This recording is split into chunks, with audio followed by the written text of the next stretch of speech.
ये जो वीडियो हम आपको दिखा रहे हैं ये लखनऊ के इको गार्डन का है, जहां पर सीजेपी यानी कांकरोच जनता पार्टी के कार्यकर्ता उपस्थित हुए हैं और सरकार के खिलाफ जो है आवाज़ उठा रहे हैं। आप देख सकते हैं यहाँ पर कितनी भीड़ है। बताया जा रहा है जो है सरकार के जितने भी काम या नियम हैं वो सही तरीके से नहीं हो रहे हैं, इसको मैं बदलने का प्रयास करूँगा। यहाँ पर काफ़ी युवा लोग इकट्ठा हुए हैं। देखिए अब क्या कह रहे हैं यहाँ पर, आप जो है वीडियो के माध्यम से देख सकते हैं। काफ़ी क्रोधित नज़र आ रहे हैं। ये बच्चों का मामला है, पेपर लीक। अरे बच्चे नहीं तो और कौन है यहाँ पे? बच्चे ही हैं। अरे भाई आप जाइएगा ना, आपसे मेरा सवाल है उसका मैं जवाब देके जाऊंगा, उसके बाद जाऊंगा। आप बता रहे हैं खाद नहीं मिल रही है, आप बता रहे हैं खाद नहीं मिल रही, नहीं मिल रही,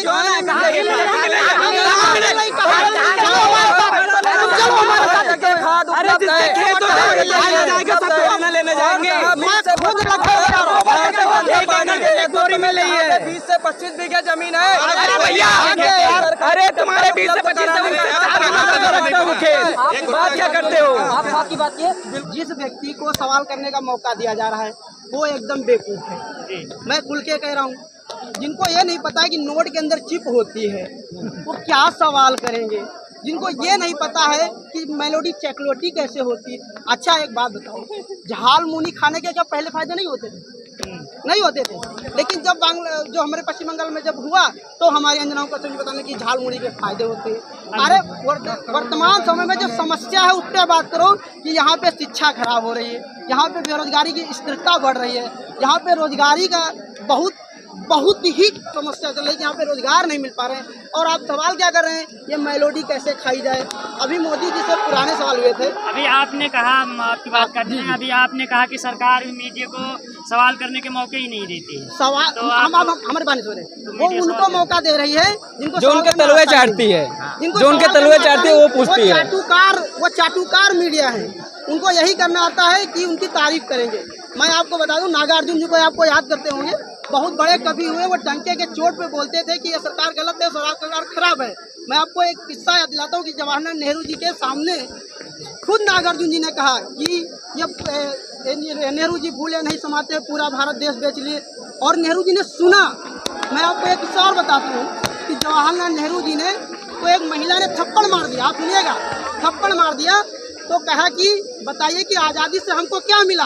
तो नेहरू जी ने कहा कि तुमको आज़ादी से यह मिला है कि एक प्रधानमंत्री को थप्पड़ मार सकते हो। क्या आप मीडिया होकर के प्रधानमंत्री से सवाल पूछ सकते हो? नहीं पूछ सकते। मैं आपको फिर बता रहा हूँ, सरदार वल्लभ भाई पटेल जी की बता रहा हूँ। सरदार वल्लभ भाई पटेल जी एक जगह पर गए और वहाँ पे एक महिला ने थूक दिया, पुरुष ने थूका। सरदार वल्लभ भाई पटेल ने कहा अच्छा किया जो आपने गुस्सा मुझ पे थूक दिया है। वैसे क्या नेता इस समय है, आप बताइए, वैसे क्या नेता है इस समय? मैं यही कह रहा हूँ कि भारत देश के इस समय जितने सरकार पद पे कैबिनेट मंत्री हैं उनको उनके पद का कुछ पता ही नहीं है।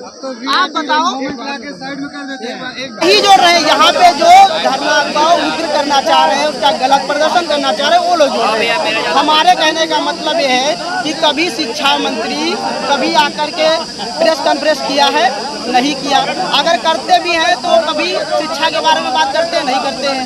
आप मुझको कोई वो क्या शिक्षा देंगे? सही बात कह रहे हैं, सही बात कह रहे हैं कि हमारे देश की समस्या ये है वो परीक्षा पे चर्चा क्या करेंगे? उनको खुद ही नहीं आता, वो उन्होंने कभी परीक्षा दी है जो चर्चा करेंगे परीक्षा पे चर्चा आके? देखिए हमारे उनकी डिग्री खुद फेक है, उनके लिए भी एग्जाम होना चाहिए, ऐसे हम एग्जाम देते हैं, उनके लिए भी यूपीएससी की तरह 3 स्टेजेस में एग्जाम होना चाहिए। एक जिला चलाने के लिए यूपीएससी की परीक्षा करनी पड़ती है और एक देश चलाने के लिए 8वीं फेल हो तभी अनपढ़ होना चाहिए।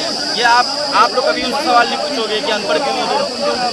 हमारा मुद्दा यही है कि कभी भी शिक्षा मंत्री शिक्षा पे बात नहीं करते हैं, कभी भी परिवहन मंत्री परिवहन पे बात नहीं। बताइए, इथेनॉल मिक्स किया पेट्रोल में, हाँ, गाड़ियाँ खराब हो रही हैं, कौन जिम्मेदार है?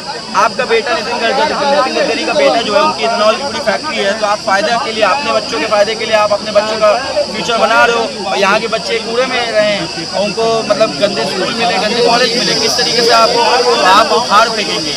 जिस दिन मौका आएगा तो मैं खुद सामने आपके बोल रहा हूँ कि आके डिबेट कर ले तो समझ में आ जाएगा कि आप। पहले हम लोग एयरफोर्स की तैयारी करते थे, एयरफोर्स की तैयारी करते थे, कोविड आया, एयरफोर्स का एग्ज़ाम हुआ, एयरफोर्स का एग्ज़ाम करने के बाद इन्होंने रिजल्ट भी दिया।